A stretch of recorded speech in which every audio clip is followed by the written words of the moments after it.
शिवव्रत Singh children academy से मैं ज्योति त्रिपाठी आप सभी का हिंदी की इस ऑनलाइन कक्षा में पुनः स्वागत करती हूँ। बच्चों, आज का हमारा शीर्षक है कबीर दास की साखियाँ।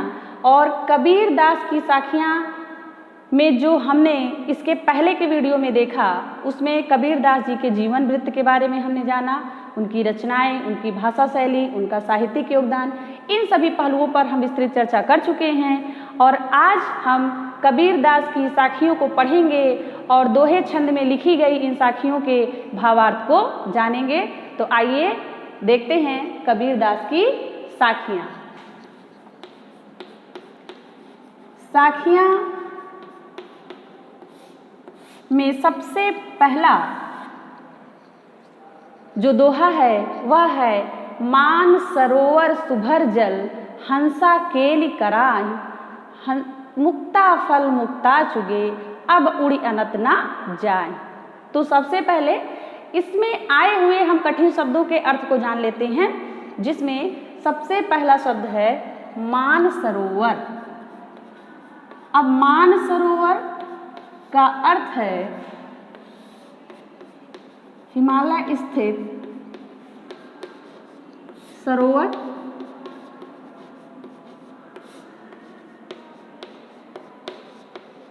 सुभर जल। सुभर का क्या अर्थ है? सुभर का अर्थ है अच्छी तरह से भरा हुआ।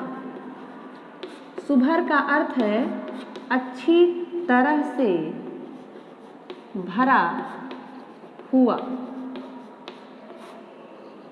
हंसा अर्थात यहाँ पर हंसा शब्द का अर्थ यहाँ हंस से है। केल शब्द का अर्थ है क्रीड़ा। हंसा केली कराही। कराही का तात्पर्य यहाँ पर है अर्थात करता है। इसके बाद मुक्ता फल। मुक्ता फल का अर्थ यहाँ पर है मोती। अब उड़ी अनत ना जाए। अनत का अर्थ हम जान लेते हैं। अनत शब्द का अर्थ है अन्यत्र। तो हमने जो पहला दोहा है उसमें कठिन शब्द को देखा कि मानसरोवर अर्थात हिमालय स्थित सरोवर, सुभर अच्छी तरह से भरा हुआ, हंसा हंस केली क्रीड़ा कराई करता है, मुक्ता फल मोती, अनत का अर्थ अन्यत्र है। तो अब हम इन पंक्तियों पर चर्चा करने से पहले हम इसके सरल अर्थ को जानेंगे और फिर हम इसका जो प्रतीक अर्थ है उसको जानेंगे। तो मान सरोवर सुभर जल हंसा केली कराई। यदि हम सरलार्थ देखेंगे इसका तो मान सरोवर तालाब जो कि जल से पूरी तरह से परिपूर्ण है, अच्छे तरह से उसमें जल भरा हुआ है। हंसा केली कराही, उसमें हंस क्रीड़ा कर रहा है। मुक्ता फल मुक्ता चुगे अब उड़ी अनत ना जाए। और हंस उसमें मोतियों को चुग कर इतना आनंदित हो रहा है, अर्थात उसको इतने आनंद की अनुभूति हो रही है कि उसका मन अन्यत्र जाने का नहीं है। तो यह तो इन दोनों पंक्तियों का एक सरल अर्थ है जो कि हमें शब्दार्थ से ही पता चल रहा है, और हम इसका शाब्दिक अर्थ की बात करेंगे तो भी हमें इसी अर्थ के बारे में जानकारी मिलेगी। तो आइए अब हम देखते हैं इसका प्रतीक अर्थ क्या है। अब हम इसका यदि प्रतीक अर्थ लेंगे तो प्रतीक अर्थ में मान सरोवर को किसका प्रतीक माना गया है? इसमें मन का। मान सरोवर को मन का प्रतीक माना गया है। सुभर यहाँ अच्छी तरह से भरा हुआ, अर्थात क्या भरा हुआ? जल, सुभर जल। तो अब यहाँ पर हमने यहाँ जो जल की बात की गई है, यहाँ जल को कहा गया है स्वच्छ विचारधारा। स्वच्छ विचारधारा। मान सरोवर सुभर जल हंसा केली कराई। अब यहाँ हंस किसका प्रतीक है? यहाँ हंस को जीव का प्रतीक कहा गया है, अर्थात जीवात्मा को।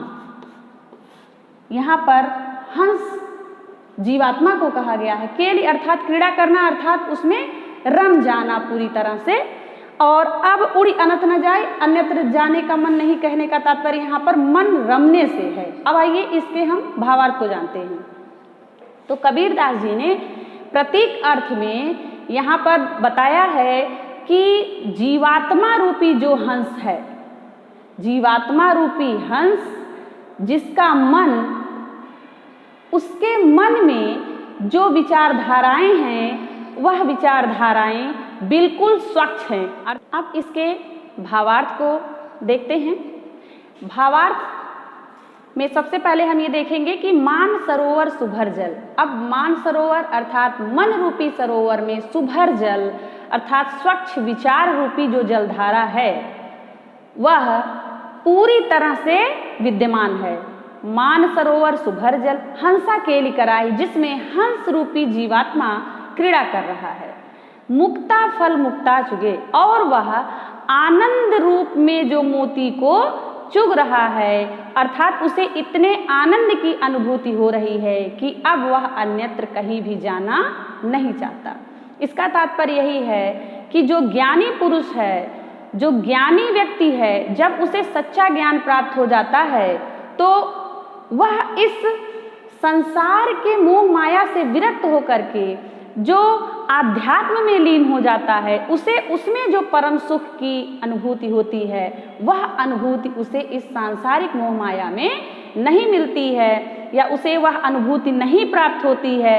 इसलिए यहाँ पर बताया गया है कि जो ज्ञानी पुरुष है, जब वह आध्यात्म में लीन हो जाता है, उस परम तत्व परम ब्रह्म की आराधना में लीन हो जाता है, तो उसे जो सुख उस स्थिति में प्राप्त होता है वह सुख उसे इस सामान्य स्थिति में बिल्कुल भी नहीं मिलता है। अब यदि हम यहाँ बात करें कि हंस को यहाँ मोती चुगने के अर्थ में बताया गया है कि हंस मोती चुगता है, तो इसके लिए हम आपको बताना चाह रहे हैं कि यह एक मिथक अवधारणा है। जैसे कभी कभी कुछ अवधारणाएं संसार में लोगों के मन में ये बन जाती हैं जो कि मिथक होती हैं, फिर भी वह अपवाद स्वरूप निरंतर चलती रहती हैं कि, और यह अपवाद बनने के पीछे कारण यह है कि हंस एक दुर्लभ पक्षी है। हंस इतना दुर्लभ पक्षी है कि वह हमें आसानी से दिखता भी नहीं। जैसे कि अन्य पक्षी हम देखते हैं तो हंस हर जगह हमें देखने को नहीं मिलता है और वह सुंदर भी है। तो उसके पीछे लोगों की क्या धारणा बनी कि यह पक्षी इतना सुंदर है, इतना दुर्लभ है, कुछ तो खास बात होगी, सरस्वती जी का वाहन भी है, कुछ तो ऐसी खास बात होगी, अर्थात ये खाता क्या होगा। और इस पर वह लोगों में एक धारणा बन गई कि यह सामान्य चीजें खाता भी नहीं होगा। अगर यह सामान्य खाता, सामान्य पीता तो सामान्य पक्षी की तरह होता, अर्थात यह दुर्लभ है, सुंदर भी है, तो जरूर इसके पीछे कोई ना कोई कारण अवश्य है। लोगों की ऐसी मन में धारणा बन गई कि यह जरूर मोती को चुगता होगा, और जबकि इस बात को जानना आवश्यक है कि यह एक मिथक अवधारणा है। तो यह तो रही बात इस हंस के मोती चुगने की बात पर आधारित। ये जो बात मैं आपसे चर्चा कर रही हूँ यह हंस के मोती चुगने के तात्पर्य पर मैंने बताया है, क्योंकि यहाँ पर बार बार जब भावार्थ में हम आपको बता रहे हैं कि हंस मोती चुग रहा है, हंस मोती चुग रहा है, वास्तव में हंस मोती चुगता नहीं है, यह एक मिथक अवधारणा है लोगों में। तो आइए इसके बाद अब हम बात करते हैं कि इस काव्य का सौंदर्य क्या है, अर्थात किन कारणों से इस काव्य में सौंदर्य उत्पन्न हुआ है। तो काव्य सौंदर्य हम जान लेते हैं। काव्य सौंदर्य,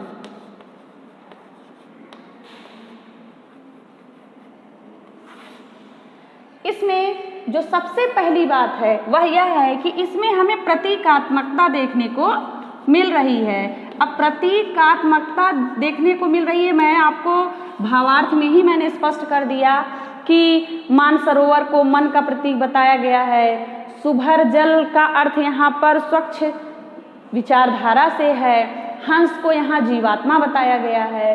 तो इस अर्थ में यदि हम देखें तो यह प्रतीक अर्थ है, और इसमें रूपक अलंकार की छटा विद्यमान है। इसमें कौन सा अलंकार है? रूपक अलंकार। रूपक अलंकार अर्थात यहाँ पर आप देखेंगे कि मान सरोवर को मन का प्रतीक माना गया, अर्थात मान सरोवर मन है नहीं, मान सरोवर को मन के प्रतीक के रूप में हम जान रहे हैं यहाँ पर। अर्थात इस तरह से हम आरोपित कर रहे हैं कि मान सरोवर रूपी मन। तो इस अर्थ में यहाँ पर हम देखेंगे कि यहाँ पर रूपक अलंकार की भी छटा विद्यमान है। और इसमें तीसरी बात जो है वह भक्ति संबंधी कबीरदास जी की, यहाँ पर कवि की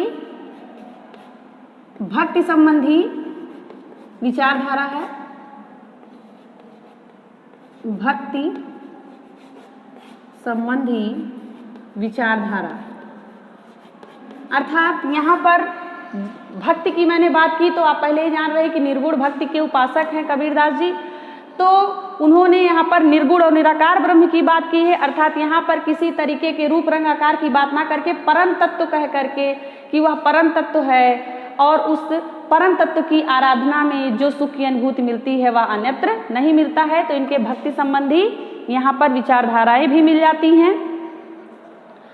तो ये तो रहा इस पहले दोहे का काव्य सौंदर्य, उसका शब्दार्थ और उसका भावार्थ। आइए अब हम दोहों के इस क्रम में दूसरे दोहे की चर्चा करते हैं। दूसरा दोहा है कि प्रेमी ढूंढत मैं फिरूं प्रेमी मिले न कोय, प्रेमी को प्रेमी मिले सब विष अमृत होए।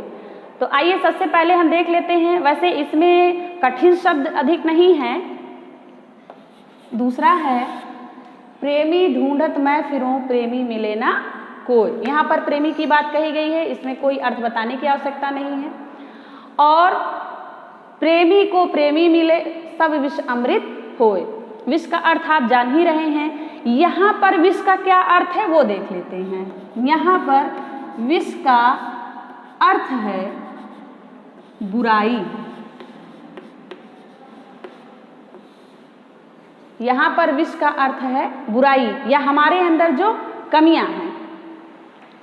तो अब यहाँ पर देखते हैं कबीरदास जी कह रहे हैं कि जो ब्रह्म से प्रेम करता है, जो उस परम तत्व से प्रेम करता है, उस परम तत्व से प्रेम करने वाला जब उसी के जैसा प्रेमी ढूंढने संसार में निकला तो उसे और कोई भी प्रेमी नहीं मिला। अर्थात जो उसे प्रेमी मिले भी वह एक सामान्य प्रेमी, अर्थात कोई धन दौलत से प्रेम करने वाला, कोई अपने परिवार से प्रेम करने वाला, इस तरह से जो सामान्य अर्थ में हम सभी जानते हैं कि हर किसी को अपना घर परिवार धन दौलत हर चीज से प्रेम होता है। तो ये तो एक सामान्य प्रेम की कसौटी है, इसे हम विशिष्ट प्रेम नहीं कह सकते हैं। या ये हम कहते हैं कि कबीरदास जी के शब्दों में यदि हम बात करें तो यहाँ पर कबीरदास जी ने उस प्रेम की बात नहीं की है, यहाँ पर कबीरदास जी ने परम तत्व से प्रेम करने की बात की है, उस ब्रह्म से प्रेम करने की बात की है, उस परमात्मा तत्व से प्रेम करने की बात की है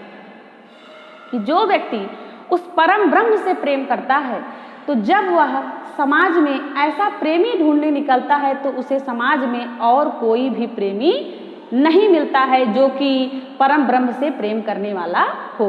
दूसरी पंक्ति है प्रेमी को प्रेमी मिले, और जब इस प्रकार के प्रेम करने वाले व्यक्ति को ऐसा प्रेमी मिल जाता है, अर्थात जो परम ब्रह्म से प्रेम कर रहे हैं, यदि उसे परम ब्रह्म से प्रेम करने वाला व्यक्ति मिल जाता है तो सब विष अमृत होए।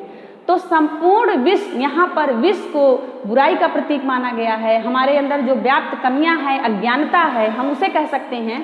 तो हमारी वह जो अज्ञानता है वह अज्ञानता दूर हो जाएगी, अर्थात वह अज्ञानता को दूर होने के लिए इन्होंने कहा कि सब विष अमृत होए।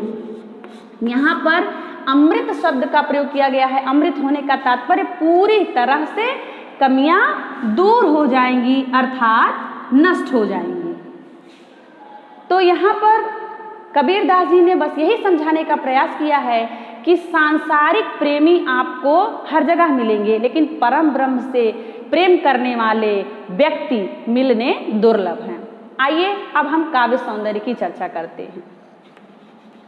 काव्य सौंदर्य की बात करें तो यहाँ पर विरोधाभास अलंकार की छटा विद्यमान है। विरोधाभास किस पंक्ति में है यह भी हम आपको बताना चाहेंगे।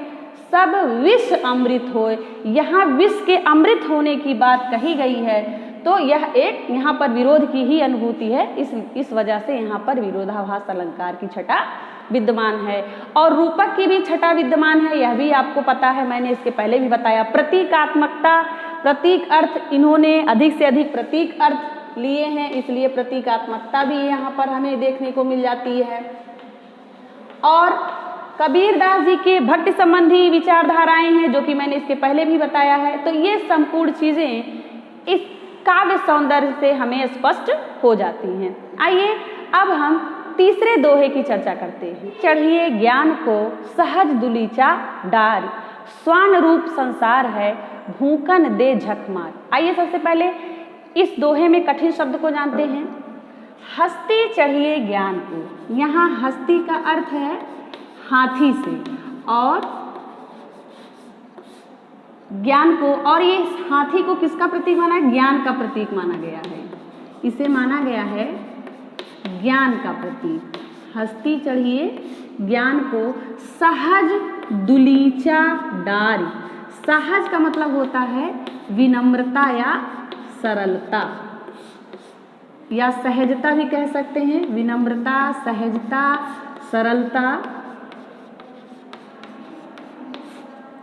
हस्ती चढ़िए ज्ञान को सहज दुलीचा डारी। अब दुलीचा का अर्थ यहाँ पर है आसन, दुलीचा का अर्थ है आसन। सहज दुलीचा डारी, स्वान रूप संसार है। स्वान का अर्थ होता है कुत्ता। भूकन दे झकमार, झकमारी आप एक ऐसा शब्द है जो आप सभी लोग समझ रहे हैं। तो यहाँ पर कबीरदास जी ने बताया है कि यदि हमें ज्ञान को प्राप्त करना है, यदि हमें ज्ञान प्राप्त करना है, तो सबसे पहले हमें अपने अंदर विनम्रता का भाव लाना होगा। अर्थात यदि हमें किसी से कुछ सीखना है, कुछ जानना है, तो हमारे अंदर के जो भाव होने चाहिए वह विनम्रतापूर्ण होने चाहिए, तभी हम कुछ सीख पाएंगे। तो हस्ती चढ़िए ज्ञान को सहज दुलीचा डार। यदि हम हाथी पर सवारी करना ही चाहते हैं, तो हमें कैसे हाथी पर सवारी करना चाहिए? ज्ञान रूपी हाथी पर सवारी करना चाहिए। अर्थात हमें उस परम तत्व के ज्ञान को जानना चाहिए, हमें उस गूढ़ रहस्य को जानना चाहिए, जिससे व्यक्ति एक बार उस आध्यात्म में लीन होने के बाद उसे परम सुख की अनुभूति होती है। तो कबीरदास जी ने यहाँ पर बताया कि यदि आपको हाथी की सवारी ही करनी है, तो कैसे हाथी की सवारी करिए? ज्ञान रूपी हाथी की सवारी करिए। और यदि उस ज्ञान को प्राप्त करना है, तो सहज दुलीचा डारी, अर्थात जो उस पर आसन डालिए वह कैसा होना चाहिए? विनम्रता का। अर्थात हमारे अंदर के जो भाव होने चाहिए वह विनम्रपूर्ण होने चाहिए। अगली पंक्ति में है कि स्वान रूप संसार है। यह संसार जो है वह कुत्ते के समान है। अर्थात कुत्ते के समान क्यों कहा गया? अब इसको समझ लीजिए। भूखन दे झकमारी, अर्थात यह जरूरी नहीं है कि कुत्ता जब कोई ऐसी आवश्यक चीज हो तभी पर वह भौंके, अर्थात वह अनायास भी भौंकता है।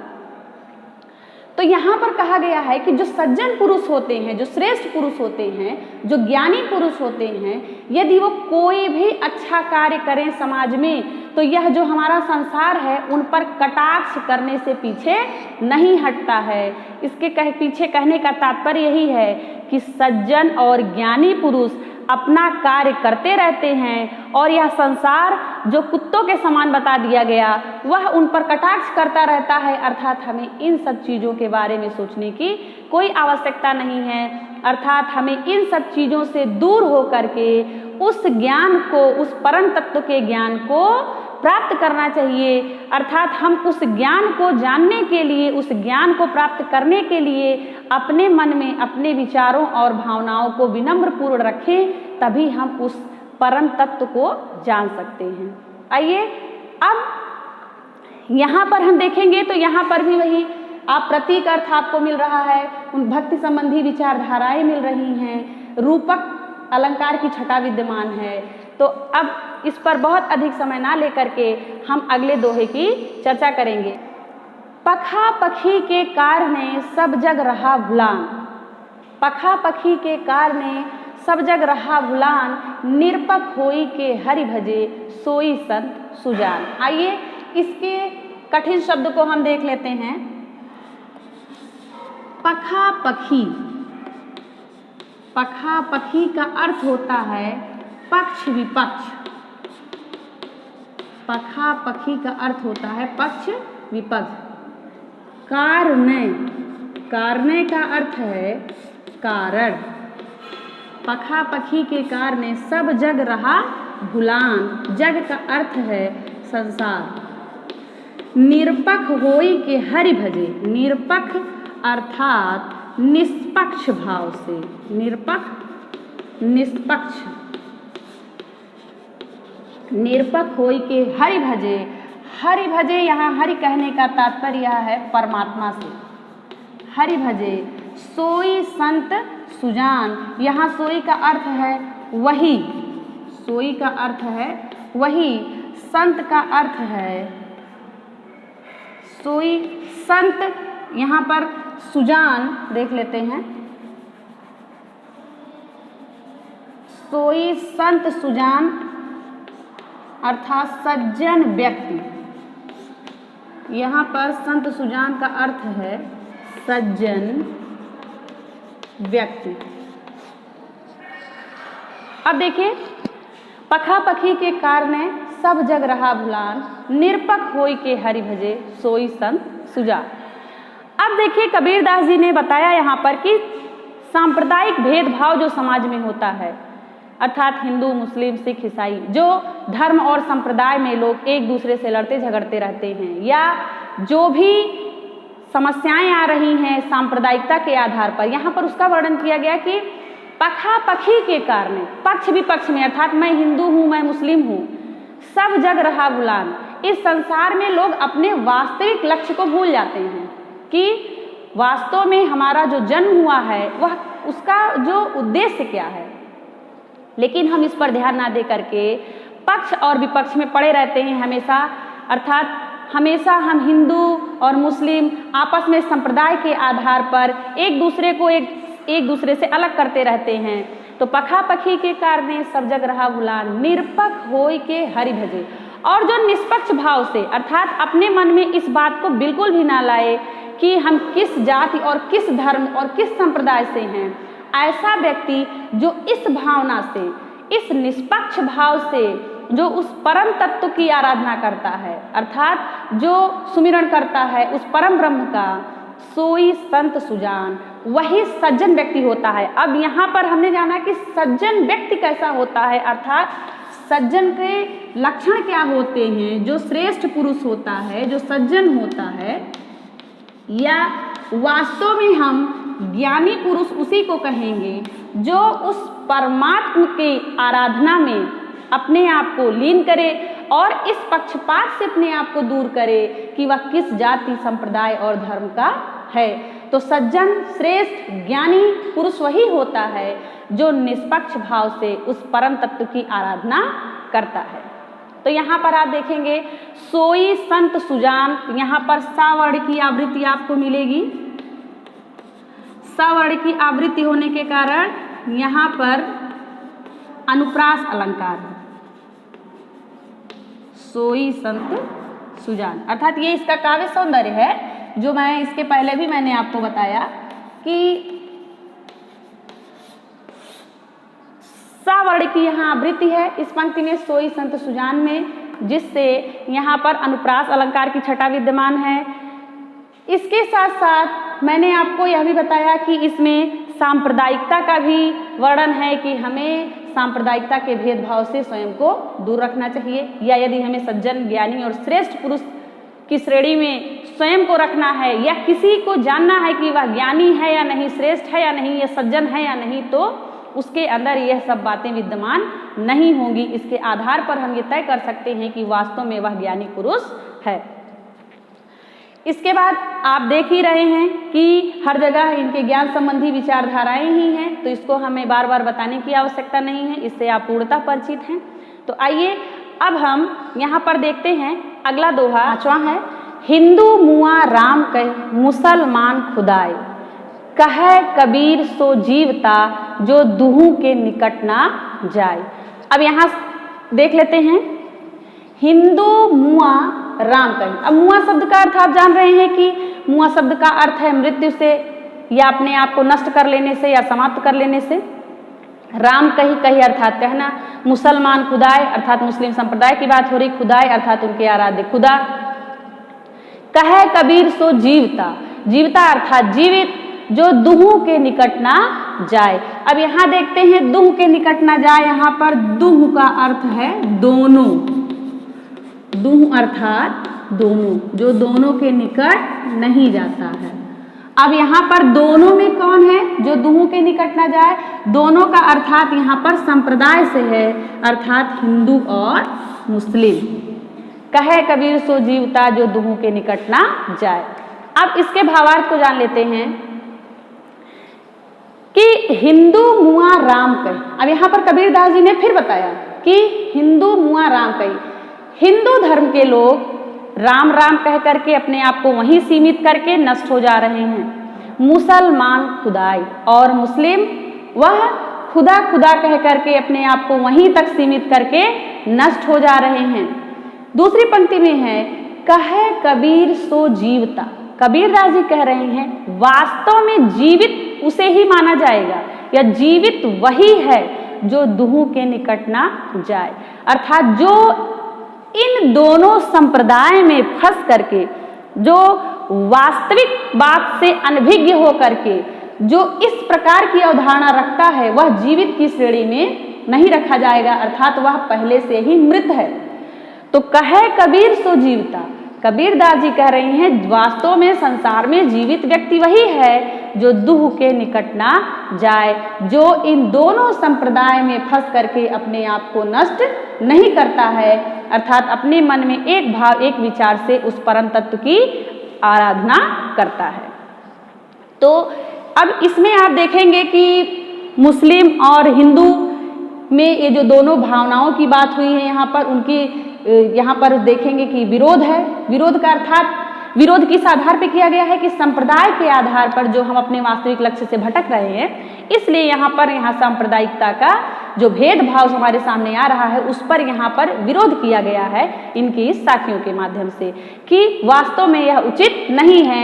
जो हमारा वास्तविक उद्देश्य है वह उस परम तत्व की आराधना करना है, उसमें हम संप्रदाय के आधार पर यदि अपने आप को बांट करके बस उसी संप्रदाय तक सीमित रह जाते हैं तो यह हमारी अज्ञानता है, अर्थात हम पूरी तरह से अज्ञानी पुरुष हैं यदि हमारे अंदर इस प्रकार की भावनाएं विद्यमान हैं। तो यहाँ पर आप देखेंगे कि कबीरदास जी ने हिंदू और मुस्लिम में किसी प्रकार की विभिन्नता नहीं बताई कि ईश्वर एक है, हम सभी उसी ईश्वर की संतान हैं। तो यहाँ पर हिंदू संप्रदाय हो या मुस्लिम संप्रदाय हो, हमें उसमें भेदभाव नहीं रखना चाहिए, नहीं करना चाहिए। और वास्तव में जो इस सांप्रदायिकता कि में भेदभाव रखता है या इस तरीके की जिसके मन में विचारधाराएं हैं, वास्तव में वह संसार में जीवित की श्रेणी में रखा ही नहीं जाता, अर्थात वह पहले से ही मृत मान लिया जाता है, क्योंकि उसकी जो विचारधाराएं हैं वह स्वच्छ नहीं है। बच्चों, अब हम आपसे उम्मीद करते हैं कि आपको ये वीडियो समझ में आ गया होगा। धन्यवाद।